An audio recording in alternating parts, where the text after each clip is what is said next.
I love Ettins. As a matter of fact, almost every campaign that I start as a game master starts in one of the first sessions off with an Ettin encounter. And the Ettin is almost always named Hurdy-Gurdy. One hat is called Hurdy, the other hat is called Gurdy. And they are constantly bickering amongst each other and also picking each other's side when shit really hits the fan. Making Ettin encounters always super memorable, super funny. And Kobold Press has really thought about us Ettin fans by making the stat block of the Ettin even funnier.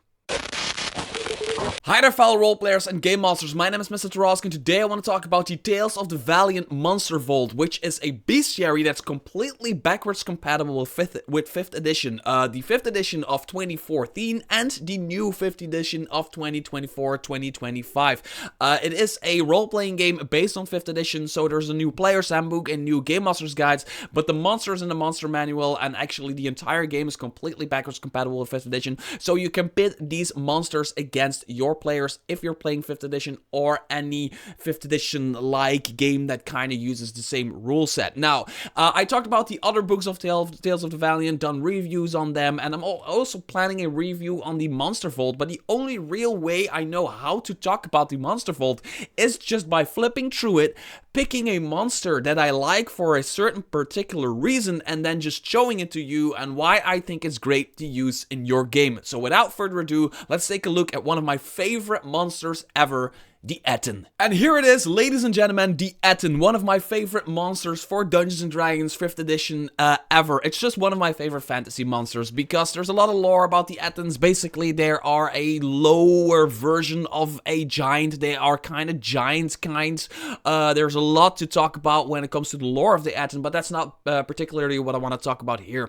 What I want to talk about here is something about its stat block that makes it really, really cool. Now, somewhere in the lore of Ettins, it says that a lot of the times Ettins, the name of an Ettin is the two names of the separate hats combined. So for me, that's almost always Hurdy-Gurdy. If you do not know what a Hurdy-Gurdy is a musical instrument which you have to like spin a wheel and then push some buttons here, which is like this... like pirates and seafarers used to use it. It's a real musical instrument. It's actually a magic item that I use in my campaigns a lot, that when you play it, it actually summons Ettins if they are in the vicinity of where you are, and those Ettins do whatever you want them to do for as long as you're playing the instrument, which is a magic item that's also in Hymn of the Dragonflower, one of my adventures. I really love it, but... let's talk about the Kobold Press Ettin. Now, this is a challenge rated 4 creature, but I'm gonna say right now, do not pit this against a level 4 party in just like vanilla D&D. If you're playing vanilla D&D, always add like, I don't know, 25%, maybe like even more to the challenge rating. So this will be challenge rated 5, 6. If you pit this against a party of 5 or 6, they will probably be able to deal with that, but also still have a lot of fun with it, because challenge ratings for Kobold Press are just a little bit lower compared to their actual power compared to 5th edition. Tales of the Valiant, there's just like player characters in Tales of the Valiant are just a little bit stronger. Ettins, Hurdy-Gurdy. So, there is an Ettin in this book, which is great. It's all fun and games, and the artwork is, by the way, amazing. I really love the artwork in the Monster Vault, the Tales of the Valiant Monster Vault. There's just like some extra detail compared to all of the other monster books Kobold Press has, which already had like extreme amounts of detail in it. I don't know. There's something about this monster book and the details in the artwork that just set it even more apart. So, the Ettin is a large giant with 5 strength, 3 con, not a lot of intelligence, not a lot of dexterity, not a lot of wisdom, and not a lot of charisma, right? This one is holding a club, and on the other hand, a little shield that it probably stole from a human and bind it on its arm or whatever. But in the stat block, they are actually fighting with a knobbed club and a spiked club, and this is something I haven't seen done in the past.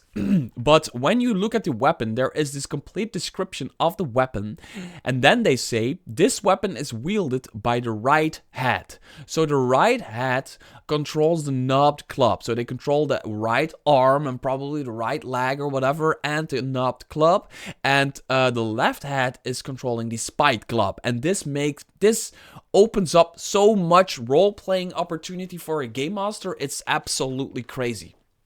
Now, before I go into what makes that really special, giant attributes: Ettin is resistant to the stunned condition and is vulnerable to the prone condition. Which is also cool, like vulnerable to the prone condition is something that like a battle master fighter or somebody who's really good at, I don't know, knocking people prone can really benefit from that. And it also like fits the theme, right, of like knocking giants prone and then trying to like climb on top of them and stab them that way. It's just like fits the lore, right? Multiple head. Ettin has 2 heads and is resistant to be blinded, charmed, deafened, frightened, stunned, and unconscious conditions. The Ettin has advantage on wisdom and charisma saving throws. Wakeful. When one of the Ettin's heads is asleep, the other head is awake. Really important. That it is really, really, really hard to sneak up on an Ettin if you are in the forest or mountains environment and you are traveling with your party and you see this cave and you're like, we need a long rest. Oh, but there's an Ettin in there. Yeah, but our rogue will sneak in and then try to like dish out a lot of damage to the Ettin, and then we'll finish it off, and then we get to do the long rest in the cave. Forget about that, because it's really, really hard.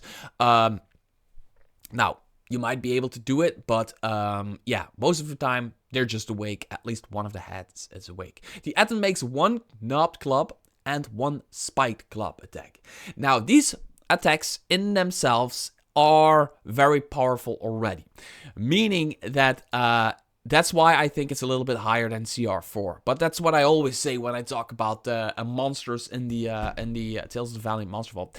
So the knobbed club is a melee weapon attack. It does 3d8 plus 5 bludgeoning damage, so 18 damage. And the target must succeed on a DC 15 strength save or be incapacitated until the end of its next turn, as the blow knocks the wind out of the target. This weapon is wielded by the right hand. Then the spiked club is also a melee weapon attack, does the same amount of damage, but you need to make a DC 15 Constitution saving throw or be poisoned for 1 minute. And as bits of rotten meat clinging to the club spikes go to target's wound. Damn. The target can repeat the save at the end of each of its turns, ending the effect on itself on a success. That's cool.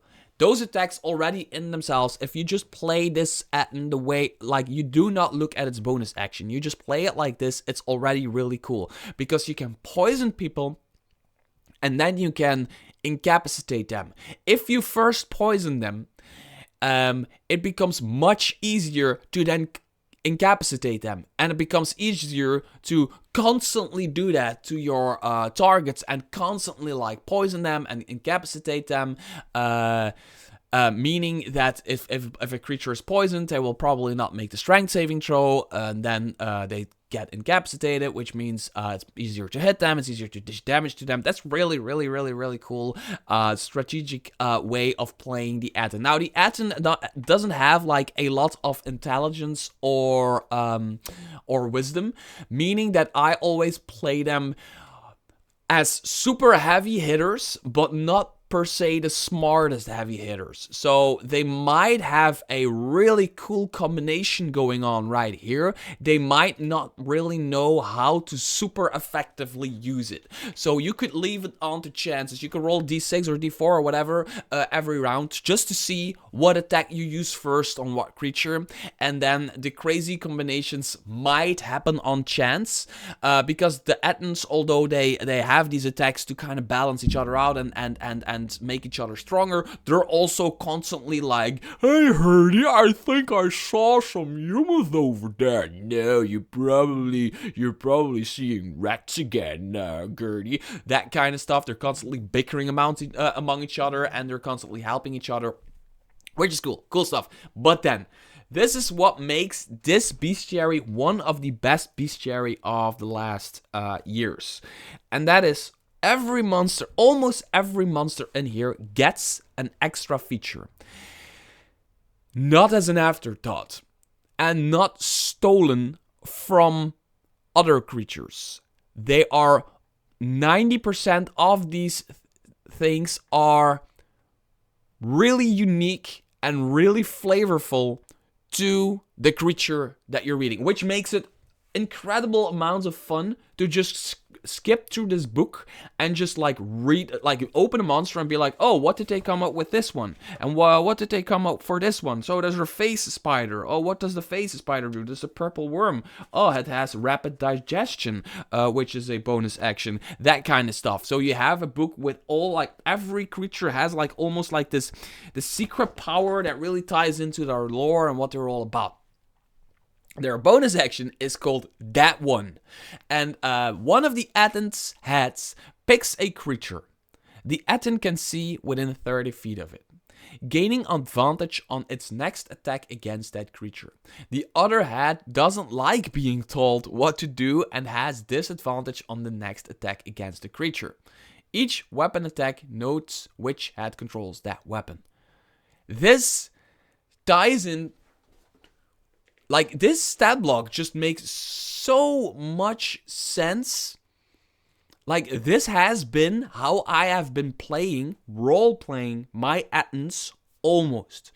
Kobold Press just completely, like, they designed a stat block around that. And they gave us mechanics and rules to do it even better in that way, right? So you now can have one head be like, we're going to attack that one. And the other one is like, no, I want to attack that one. So one head gets disadvantage on that target and the other head gets advantage on that target. Meaning that there's this crazy combinations of not only having the knobbed club that you can incapacitate people, you have a spiked club that can poison people, but you also maybe you first want to make sure, maybe you play this super tactical.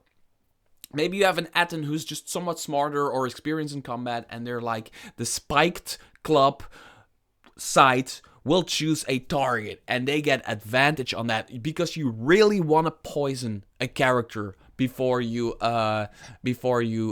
use the other side of the Ettin. And then so the one head is like advantage, bam, poisoned, and then the other head is like, okay, the next turn the knobbed club has advantage. That kind of stuff. It comes with these really cool combinations. And even if you randomize it, even if you're like, I'm just gonna roll a d4 or basically a d2 every round and see which attack comes first and which attack comes second, and which attack is going to be the one with advantage and which attack is going to be the one with disadvantage.